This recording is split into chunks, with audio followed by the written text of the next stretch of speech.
प्रिय छात्र छात्राओं, नमस्कार। भूगोल की कक्षा में आपका फिर से स्वागत है। और हमारा जो आज का पाठ है प्राथमिक व्यवसाय।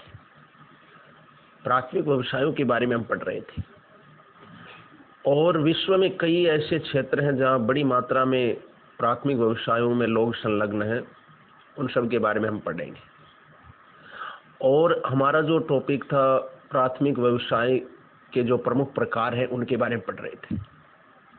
और सबसे पहले हमने जो कल की क्लास में पढ़ा था आखेट के बारे में, यानी शिकार के बारे में पढ़ा और शिकार क्षेत्रों के बारे में पढ़ा।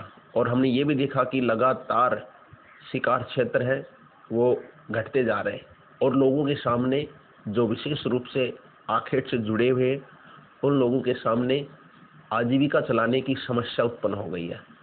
संकट पैदा हो गया है उनके लिए, क्योंकि शिकार क्षेत्र लगातार घटते जा रहे हैं। जो आर्थिक प्रगति होती है, सामाजिक उन्नति होती है, तो इस प्रकार क्षेत्रों में जो कमी आती जाती है। और अगला जो प्राथमिक व्यवसाय है आखेट के बाद संग्रहण के बारे में पढ़ेंगे। संग्रहण या कहें कि एकत्रीकरण, वस्तुओं का एकत्रीकरण। खाद्य संग्रहण भी मनुष्य का सबसे पुराना और आर्थिक दृष्टि से निम्न क्रम का व्यवसाय है। सामाजिक और प्रौद्योगिकी विकास के साथ इस व्यवसाय का महत्व लगातार कम होता जा रहा है। जो प्रगति होती है, टेक्नोलॉजी और आर्थिक प्रगति, ये सब संग्रहण जैसे पिछड़े व्यवसायों को कम होते जा रहे हैं। अब कुछ हजार लोग ही इस व्यवसाय में संलग्न हैं। मानव अपनी रोटी, कपड़ा और मकान तथा अन्य आवश्यकताओं के लिए विभिन्न प्रकार की वस्तुओं का संग्रह करता आया। इस व्यवसाय में संलग्न लोग जंगलों से फल, कंदमूल, नट, बेरी, जड़ों, पत्तों आदि का संग्रह करते हैं। जैसे मान लो ये जो तेंदू के पत्ते जो इकट्ठा कर रहा है व्यक्ति, ये लोग कृषि नहीं करते और पशुओं को पालतू भी नहीं बनाते हैं। ये पर्यावरण से छेड़छाड़ नहीं करते और न्यूनतम परिश्रम से होने वाली जो वस्तुओं का सेवन करते हैं। संग्रहण व्यवसाय का प्रमुख क्षेत्र निम्नलिखित है।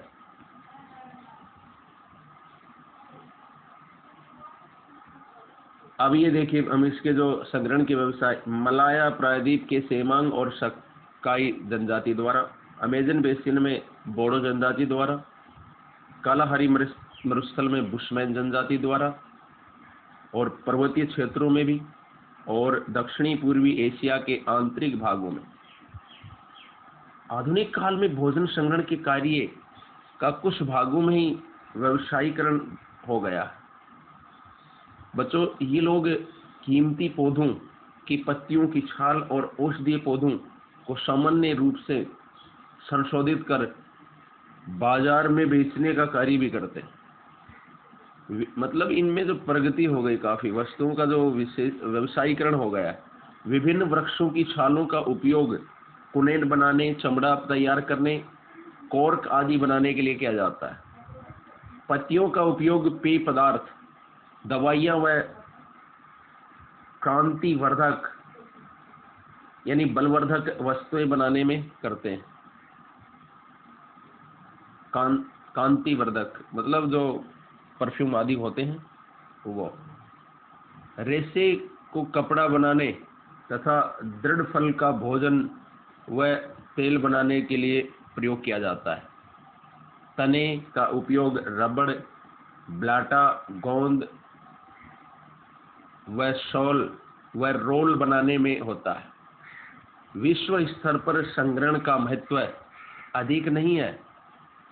इन क्रियाओं के द्वारा प्राप्त उत्पाद विश्व व्यापार में प्रतिस्पर्धा नहीं कर सकते। तो ये संग्रहण और उनके जो क्षेत्रों के बारे में पढ़ा। अब हमारा जो अगला जो कल की क्लास में टॉपिक होगा मछली पकड़ना। मछली पकड़ना जो प्राथमिक व्यवसाय है उसके बारे में हम पढ़ेंगे। यदि चैनल को सब्सक्राइब नहीं किया है तो सब्सक्राइब करें और वीडियो को अधिक से अधिक लाइक और शेयर करें। धन्यवाद।